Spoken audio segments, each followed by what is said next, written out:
सुनीता नाम की एक लड़की होती है जिसकी उम्र 21 साल की होती है और देखने में निहायत ही खूबसूरत और जवान होती है। उसके परिवार में उसके पिता रामपाल होते हैं और उनकी माँ होती है और जिसका नाम अमृता होता है। और उसके एक छोटा भाई जिसका नाम राजू होता है, जिसकी उम्र तकरीबन 14 साल की होती है। वो जो है अपने घर के पास के ही स्कूल में कॉलेज में पढ़ा करती थी और सब कुछ अच्छे से चल रहा होता है। एक दिन उसकी एक सहेली मिलती है जिसका नाम रंजीता होता है और वो जो है रंजीता उससे कहती है कि मुझे कुछ शॉपिंग करनी है, मेरे साथ मार्केट चलना। वो कहते ठीक है। रंजीता जो उसकी सहेली होती है वो उसे एक बड़े मॉल में ले जाती है और खूब ढेर सारा शॉपिंग करती है। लगभग कम से कम 15,000 का वो शॉपिंग करती है। तो सुनीता के मन में ये ख्याल आता है, आखिर ये रंजीता के पास इतने पैसे कहाँ से आए, क्योंकि वो भी उसकी उसी की तरह मिडिल क्लास फैमिली से बिलोंग करती है। अब ये उसे समझ में नहीं आ रहा था कि आखिर वो कैसे इतने पैसे खर्च कर रही है। तो वो सोचती है। उसके बाद जब शॉपिंग हो जाती है तो वो सुनीता रंजना से पूछती है, अरे तुम रंजना ये बताओ, तुम्हारे पास इतने पैसे कहाँ से आते हैं? तो वो कहती है कि तुम्हें भी चाहिए, तुम भी कमा सकती हो। तो कहते हैं हाँ। तो कहते हैं ठीक है, कल 12 बजे मेरे साथ चलना कॉलेज के बाद। कहते ठीक। वो लोग कॉलेज जाते हैं अगले दिन और कॉलेज के बाद वो उसके साथ वो एक जगह लेके जाते हैं। जब वो उस जगह लेके जाती है उसके बाद सुनीता के साथ कुछ ऐसी घटना घट जाती है जिसकी कल्पना सुनीता ने क्या किसी ने भी नहीं की थी। आखिर सुनीता के साथ ऐसी कौन सी घटना घट जाती है जिसकी कल्पना उसने नहीं की थी? तो आप सभी कहानी के अंत तक बने रहे, तभी आप कहानी पूरी सच्चाई से अवगत हो पाएंगे। इसे थोड़ा सा भी स्किप ना करें। चलिए कहानी की शुरुआत करता है। नमस्कार, मैं प्रणय स्टोरी तक में आप सभी का स्वागत करता हूँ। चैनल पे नए आए तो इसको सब्सक्राइब, लाइक और शेयर जरूर करें। आपके लाइक, सब्सक्राइब और शेयर से ही मेरा मोटिवेशन बढ़ता है, मैं मोटिवेट रहता हूँ और आपके लिए अच्छी अच्छी सच्ची कहानियाँ लेके आता हूँ। आज की जो कहानी है मुंबई महाराष्ट्र की है। वहाँ पे जो है रामपाल नाम के शख्स का एक परिवार होता है। रामपाल जो होता है वो छोटा मोटा काम करता है, जैसे 10 से 12 हज़ार का महीना कमाता है। एक परचून का उसका दुकान होता है, उसी से उसका 10-12 हज़ार का है से कमाता है, जिससे उसके परिवार का भरण पोषण होता है। उसके घर में उसकी पत्नी बिमला होती है और उसका जो अमृता होती है और उसका जो बेटा होता है एक राजू होता है, जिसकी उम्र 14 साल, और उसकी पत्नी जिसकी उम्र 35 साल होती है। रामपाल की उम्र 45 साल की होती है और उसकी बेटी जो सुजाता होती है उसकी उम्र 21 साल की होती है। सारे कुछ अच्छे से चल रहा होता है। सुनीता जो है वो अपने घर के पास के एक कॉलेज में उसका एडमिशन होता है, वहाँ वो पढ़ाई लिखाई कर रही होती है। सब कुछ अच्छे से चल रहा होता है। एक दिन की बात है, सुनीता की एक दोस्त होती है रंजना। वो उसे मिलती है और उसे कहती है कि चलो आज मुझे मार्केटिंग करना है। तो सुनीता कहते ठीक है चलो। वो जो है रंजना और सुनीता मार्केट जाते हैं। उसके बाद एक बड़े से मॉल में जाते हैं, मुंबई के बड़े से मॉल में जाते हैं और खूब सारी खरीदारी रंजना करती है। ये सब चीज़ देख के सुनीता की आंखें फटी की फटी रह जाती है। वो सोचती है कि सुनीता के परिवार वाले, उसके पिता भी तो मेरे पिता की तरह नॉर्मल ही इंसान है, यानी मतलब मिडिल क्लास फैमिली है। उनकी इतनी बड़ी मतलब आमदनी का स्रोत नहीं है जिसके कारण वो इतना पैसा वो खर्च कर सके। उसने उस दिन 15,000 की लगभग शॉपिंग की। तब सुनीता को नहीं रहा गया तो वो रंजना से पूछती है कि रंजना, आखिर तुम्हारे पास इतने पैसे आते कहाँ से हैं? तुम्हारे पिताजी की भी तो इतनी सैलरी नहीं है कि वो इतना सब खर्च कर सके। तो कहते तुम भी कमा सकती हो, तुम्हें भी चाहिए पैसे? तो कहते हाँ क्यों नहीं। तो कहते ठीक है, कल कॉलेज के बाद 12 बजे मुझसे मिलना और एक सेट कपड़ा लेके आना। कहते ठीक है। अगले दिन होता है, वो लोग कॉलेज जाते हैं। उसके बाद कॉलेज से सवेरे छुट्टी लेके 12 बजे के बाद वो लोग जाते हैं। रंजना उसको सुनीता को अपने साथ एक जगह लेके जाती है। जब उस जगह पे जाती है तो सुनीता दंग हो जाती है, क्योंकि वो जो होता है कोई और जगह नहीं, एक बियर बार होता है। वहाँ पे जो रंजना सुनीता को ले जाती है तो रंजना कहती तुम मुझे देखते रहो मैं क्या क्या करती हूँ। रंजना जाती है एक टेबल पे और अपना ड्रेस चेंज कर लेती है और सुनीता से भी चेंज करवा देती है।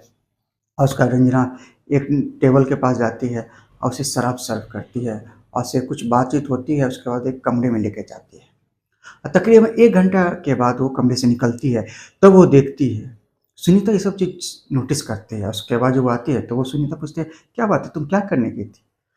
तो लेकिन सुनीता भी कुछ बच्ची तो थी नहीं, उसकी उम्र भी 21 साल की, तो वो सम कुछ अवगत हो चुकी थी, वो क्या करने गई थी। तब उसने कहा कि, "यही तो तरीका है पैसे कमाने का।" तो कहती, "ओह!" तो हाँ, तो उसके हाथ में देखा उसने मोटी नोटों की गड्डी होती है, तो वो कहती है, "तुम भी इसी तरह जाओ और किसी भी को के साथ करो।" उसी समय एक 45 साल का इंसान आता है उसके सामने और सुनीता को कहता है, "चलोगी क्या?" तो रंजना इशारा करती है, "जाओ।" तो वो उसे फिर एक रूम में ले जाता है और उसके साथ पूछता है, "कितने पैसे लोगी?" तो वो पहली बार उसका था, उसे कुछ जानकारी नहीं थी, तो वो कहती है, "आपकी जो इच्छा है वो दे दो।" तो कहते, "नहीं बोलो तब पर भी।" तो वो कहता है कि ठीक है 2000 मैं दूँगा। तो कहते नहीं, नहीं ये तो बहुत कम होता है, कम से कम आप 5000 दो। लेकिन वो 3000 डील फाइनल हो जाती है। उसके साथ वो भरपूर संबंध बनाता है, 1 घंटे तक भरपूर मज़ा लेता है। और जब मज़ा ले लेता है तो वो उसके जाती है, तो उसके बाद उसके हाथ में 3000 थमा देता है। जब वो कमरे से निकलती है तो लंगड़ा-लंगड़ा के चल रही थी, क्योंकि उसने उस शख्स ने उसकी हालत ख़राब कर दी थी। उसके साथ भरपूर इस तरह से संबंध बनाया कि उसकी हालत ख़राब हो गई। रंजना आती है, तो रंजना पूछती है, "क्या मज़ा आया?" कहे कि मेरी हालत ख़राब हो गई है यार। तो कितने पैसे मिले? तो वो कहती है कि मुझे तो 3000 ही मिले। तो कहते हैं, "यार 3000 कितने में बात हुई थी?" तो मैंने तो उसे 5000 का बोला, लेकिन वो कही, "पागल लड़की, कम से 10-12 हज़ार बोली तो 7 से 8000 तुझे मिल जाते।" फिर चलो कोई बात नहीं, आज फर्स्ट टाइम था, इसी तरह से अब तुम करना लगना, पैसे खूब कमाओगे। अब ये सिलसिला चल पड़ता है। जब भी वो लोग कॉलेज से जो है ना छुट्टी मार के अपने वही जगह पे शराब मतलब बियर बार में जाते, और ये सुनीता भी अब रंग में रंग चुकी थी, अब खूब संबंध बनाने लगी। अब एक एक दो दो तीन तीन आदमी के साथ संबंध बनाया, उसके पास एक ही महीना 50-50 हज़ार 60-60 हज़ार रुपये।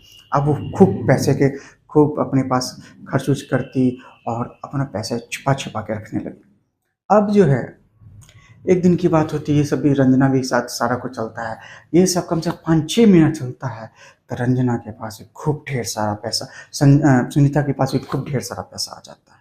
अब जो है उसके पास एक नया मोबाइल हो जाता है, एंड्रॉयड फ़ोन हो जाता है। अब वो जो है सो फ़ोन पे ही कस्टमर से डील कर लेती है, उसके साथ होटलों में जाती है, उसके साथ संबंध बनाती है, पैसे मिलते हैं। लेकिन एक दिन की बात ऐसा होता है कि एक शख्स उसके पास आता है और उसे वो होटल में लेके जाना चाहता है, तो सुजीता कहती है कि ठीक है चलूँगी मैं।